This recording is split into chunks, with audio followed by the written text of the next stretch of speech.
Hirakud project ఏ నదిపై నిర్మించారు? మహానదిపై.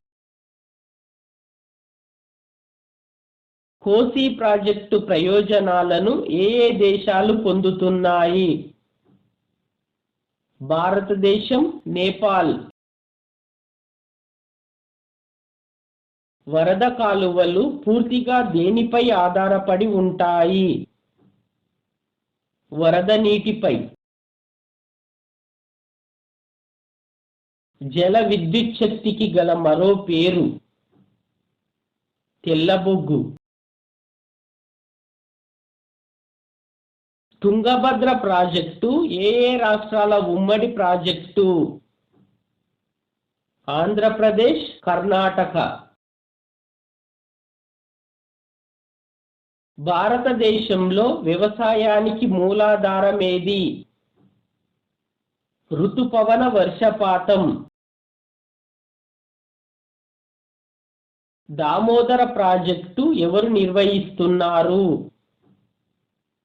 దామోదర లోయ అధికారిక సంస్థ. చెరువుల ద్వారా నీటిపారుదల ఎక్కువగా ఉన్న ప్రాంతం ఏది? దక్కన్ ప్రాంతం.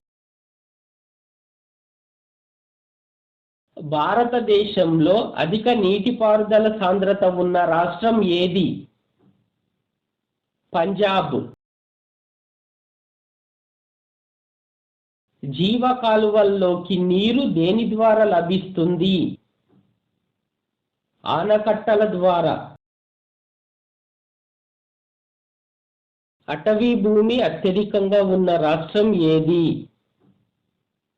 మధ్యప్రదేశ్. పర్యావరణ సమతుల్యాన్ని కాపాడడానికి భూమిపైన ఎంత శాతం అడవులుండాలి? 33%. మడ అడవులకు సుందరవనాలనే పేరు ఎలా వచ్చింది? సుందరి అనే వృక్షాల వలన. అత్యధిక వైశాల్యంలో అడవులున్న రాష్ట్రం ఏది? అరుణాచల్ ప్రదేశ్. భారతదేశంలో ఆర్థికంగా చాలా ముఖ్యమైన అడవులు ఏవి? ఉష్ణమండల తేమతో కూడిన ఆకురాల్చు అడవులు. కర్ణాటక రాష్ట్రంలో ఏ చెట్లు సమృద్ధిగా పెరుగుతాయి? టేకు వృక్షాలు. ఉష్ణమండల తేమతో కూడిన ఆకురాల్చే అడవుల్లో ప్రధానంగా ఏ చెట్లు ఉన్నాయి? మంచి గంధపు చెట్లు. సున్నం, పొటాష్ ఏ నేలల్లో సమృద్ధిగా ఉంటాయి? ఒండ్రుమట్టి నేలల్లో. సాధారణంగా పరిణతి పొందని మృత్తికలు ఎక్కువగా ఉండే ప్రాంతం ఏది? పర్వత ప్రాంతం. ఏ శిలలు శిథిలమై ఎర్ర మృత్తికలు ఏర్పడతాయి? స్ఫటికాకార రూపాంతర శిలలు. భారతదేశంలో అధిక భాగంలో ఉన్న మృత్తికలు ఏవి? ఎర్ర మృత్తికలు.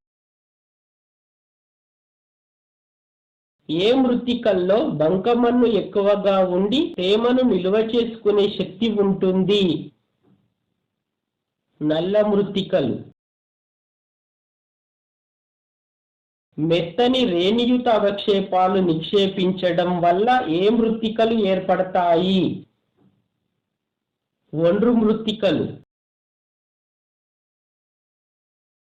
భారతదేశంలో ఉష్ణమండల చెర్నోజములను ఏమని పిలుస్తారు? నల్లరేగడి మృత్తికలు. మృత్తిక క్రమక్షయం అంటే సహజ కారణాల వల్ల మృత్తికల పైపొర కొట్టుకుపోవడం. దేశ వ్యవసాయ సంపదలో అధిక భాగం ఏ మృత్తికల వల్ల లభిస్తుంది? ఒండ్రు మృత్తికల వల్ల.